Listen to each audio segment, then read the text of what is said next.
Hi all welcome to another mini vlog. So మా పిన్నితో బయటికి వెళ్దామని చెప్పి రెడీ అవుతున్నా నేను. సో ఫైనల్గా అయితే రెడీ అయిపోయినా. మా పాపను కూడా రెడీ చేసి ఎత్తుకున్నా. ఎట్లా కొడుతుంది చూడండి నన్ను.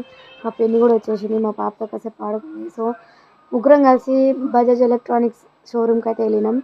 అమ్మ వాళ్ళ ఇంట్లో హైదరాబాద్లో ఇది. అసలు ప్రాబ్లం ఏంటంటే మా పిన్ని వాళ్ళు రీసెంట్గా ఫ్రిడ్జ్ తీసుకున్నారు ఒకటి.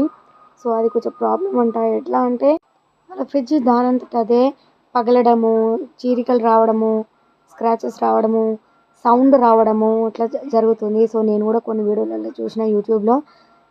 ఫ్రిడ్జ్ అదంతట అదే ఇట్లా పేలిపోవడము, సౌండ్లు రావడం అవుతుంది. సో మీ ఇంట్లో పిల్లలు ఉంటే ప్లీజ్ జాగ్రత్త అండి. పిల్లల్ని దగ్గరికి వెళ్ళనివ్వకండి. అట్లా ఫ్రిడ్జ్ ప్రాబ్లం ఉందని తెలిస్తే. ఫైనల్గా అయితే అయిపోయింది. మేము కంప్లైంట్ చేసి బయటకు వచ్చేసినాం. నాకైతే ఫుల్ భయమైంది వీడియో తీయాలంటే. ఎందుకంటే అందరూ అట్లా చూస్తున్నారు. సో అందరూ అట్లా పర్టికులర్గా చూస్తే వీడియో తీయలేము కదా.